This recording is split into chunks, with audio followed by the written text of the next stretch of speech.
Hello everyone, this is Meina, your crypto friend. In this week's edition of CryptoMeina and Bitpush Weekly Web3 News, I will be covering the collapse and liquidation of Silicon Valley Bank, the depegging of USDC, and Kucoin sued by the New York's Attorney General. Tune in for the latest updates on these developments in crypto. The crypto market has been uneventful over the past week. On March 10th, the Department of Financial Protection and Innovation, a California regulatory agency, announced the closure of Silicon Valley Bank, SVB, and entrusted the Federal Deposit Insurance Corporation to take over. It marks the sudden collapse of a startup darling, with SVB becoming the first FDIC-insured institution to fail in 2023.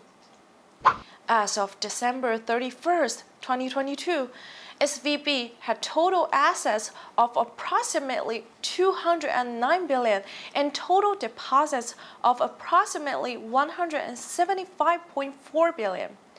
The crypto industry was affected. Blockchain Capital, Castle Island Ventures, Dragonfly, and Pantera all have business relationships with the bank. And Circle disclosed that its exposure to SVB was $3.3 billion, accounting for about 8% of its total reserves. This triggered panic among investors to redeem USDC. The stablecoin briefly depegged to 0.878, the largest unpegging since its launch in 2018. As of the current filming time, which is March 12th at 5 p.m. Eastern Time, the price of USDC has returned to 0.971. USDC is currently collateralized by 77% of US Treasury bills, which have a maturation period of 3 months or less, and 23% cash held at different banks, including SVB. The T-bills are custodied by BNY Mellon, one of the largest financial institutions, and managed by BlackRock. Troubled crypto bank Silvergate is coming to an end. On March 9th, Silvergate Capital Corporation stated in a filing with the U.S. Securities and Exchange Commission that it will wind up operations and voluntarily liquidate Silvergate Bank in accordance with applicable regulatory procedures. The bank's liquidation plan includes full repayment of all deposits and consideration of how best to resolve claims and preserve the residual value of its assets, including its know-how and tax holdings. I also invited Arun from Mirana Ventures and Peter from Fenbushi Capital to comment on the Silicon Valley Bank collapse. What seems to be good about some of these exchanges like Coinbase and Kraken is they've taken steps to diversify their banking partners somewhat preemptively. So I think that though people are talking about something like Operation Choke Point and trying to cut off fiat entry into crypto, I do think that that's not going to be a huge issue, as I don't think that the Fed and the Treasury will take steps to actively shut down the choke points beyond perhaps just shutting down banks that have poor balance sheets. So, but I think the kind of larger concern will be on the macro side, kind of like how the entire macro environment kind of affects Web3, both on the funding side and both on the amount of capital flowing in. And that's a more, I think, nuanced issue, because while the government has to do everything to kind of secure people's deposits in banks, or else, you'll get a very big issue on your hand. Because right now, as we know, most banks operate on a fractional system, and that means that most of their assets are illiquid to some extent. And it's certainly not to the same extent as, for instance, FTX was illiquid, but it's still definitely an issue. And I think people kind of highlighted that there are kind of unexpected consequences of the fact that we've moved towards a more digital first banking scheme, in the sense that bank runs can happen much faster than they did previously. And I think people are underestimating how quickly people are able to react these days and kind of pull money out of the bank. So I do think that the Fed and the Treasury, to their credit over the weekend, they kind of stepped up and built new facilities to kind of do this, are going to be very, very careful to make sure people have zero fear that their deposits will ever be a danger, to avoid any kind of hint of a bank run. But I also don't think this is like a new form of quantitative easing per se. I think that the Fed and the Treasury are very willing to let banks with these poor balance sheets, their equity, go to zero, and for their investors to lose money. So it's very different than the bailouts of 2008, especially for banks that are not systemically important, like these regional banks. And and I don't think we're out of the woods yet. I think the market today showed that people are still a bit nervous. The yield curve has inverted and generally precedes a recession. So granted, it can be, anywhere from like 2 to 3 years prior to that. So I do think that we're definitely not out of the woods on Web3 yet. We'll kind of be careful with managing our treasuries and making sure that moving forward we're prepared for austerity for a few years to come. For this, do you think this is a case for an individual bank, or is it more actually there are a lot of banks that that are mismanaging or not appropriately managing the assets, so that we might consider to see more banks undergoing the same process? I think we're already seeing a lot of banks kind of go through it. I mean, we had Signature, Silvergate, and SVB. And I think that we'll probably see more banks close over the next few months to a year. I mean, hopefully not, but I think it's definitely a normal possibility. Just because I do wonder how many banks are caught in this like long mortgage bond trade, are now trapped in these positions because rates have increased so rapidly. With Silvergate, pieces were starting to fall apart after the FTX collapse, when both investors and depositor had questioned whether or not Silvergate had enough ability or credibility to sustain long-term businesses, and because there were loss of funds as well due to FTX related incidents. And after that, there were questions about some of the advances they had been getting from Federal Home Loan Bank of San Francisco, which technically only should be doing businesses that incentivizes the housing market. And after that, various kind of signals, and started to have a bank run, including, having letters sent by Congress led by Elizabeth Warren and 2 other senators. So pieces were started falling apart.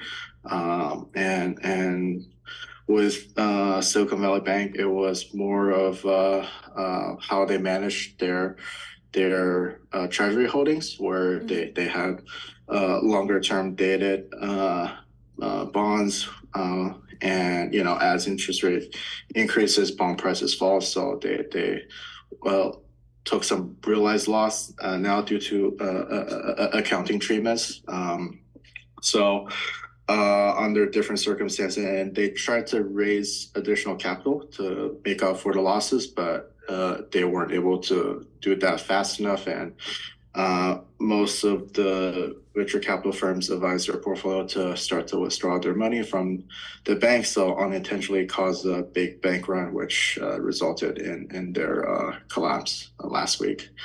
So two different circumstances, and very crazy week, so to speak. I know. Now that the Fed decided to chime in, and basically all the depositors can get their funds back, but I know there are still some afterwards impact on different industry, especially the macro markets. So what's your outlook on that? So even though the depositors' funds were covered after this weekend of discussion, there's still quite a bit of concerns going forward. So, for example, only the Federal Reserve decided to cover these 2 banks specifically. Whether or not additional bank failures will be covered, and to a degree, is still open in the air. So, for example, today, there is also major concern regarding First Republic and their solvency, so which is why their stock dropped quite significantly by more than half. And similar with other banks that are in either similar or worse situations, such as Ally Financial, which we will see over the coming days or weeks or even months. And on the macro scale, for the Federal Reserve, they have a very difficult choice to make, especially their goal is to right now combat inflation. Yeah. And they have been rising interest rates, and if they continue to do so, banks who hold unhedged treasury bonds will suffer as a result. So what now is more about saving the economy versus saving the bank. So previously, the market was pricing in 100% increase of 50 bips of rate hike, but now there's a less percent, 10% of the people saying maybe a 25 basis point hike this time. So yeah, we shall see how the Federal Reserve react. Do you want to deal with hyperinflation, or do you want to deal with some banks collapsing? That's the ultimate question here. Yeah, it's very rough, and even handling bank or preventing bank failures. The outcome of this, at least for now, I think the expectation is bigger banks will become even bigger now due to them being seen as more safer. And whether or not if there's additional bank failures, most people will be kind of looking to acquire additional deposits to make sure there's enough liquidity. Yeah. So what do you think of this gonna impact the DeFi industry in the short term? DeFi, so far, over the weekend, it was a lot of uncertainty going on, especially with USDC and its depegging. That has been resolved slightly, and USDC is almost relatively, pretty much repegged. And then, but this, I think, whether or not Circle will have any additional problems in the future, I think people's confidence and faith in USDC have weakened as a result of this. So since previously people were saying USDT or unaudited, or there's now a lot of regulatory oversight which USDC supposed to. But over the weekend there was a period of time where one USDC does not equal to $1. So there was not enough backing. So I think outcome of this, at least in the short term, is people will be diversifying their stablecoin holdings, and we probably could expect new stablecoins being created. But at the same time, I do expect Congress will be focusing on creating the new stablecoin bills, and the classification of stablecoins as currency versus securities will probably be an even more important factors. So for DeFi, I would say temporarily there's a little bit of arbitrage between stablecoins, but long-term impact, I would assume there's going to be more different types of stablecoin and liquidity as a result. Yeah, I agree. And I think the diversification and the creation is inevitable at this point, because we don't have trust in banks. We don't have trust in USDC. Who should we trust, right? Yeah. It's very true. Another crypto leader has also been targeted by regulators. On March 10th, New York Attorney General Letitia James filed a lawsuit against the Kucoin exchange, alleging that Kucoin allowed investors in New York to buy and sell cryptocurrencies without registering with the state. Additionally, the suit alleges that Ethereum, Luna, and Terra USD are all securities. In summary, these developments highlight the regulatory scrutiny and potential risks in the crypto market. Don't forget to subscribe to my channel and like this video for more updates.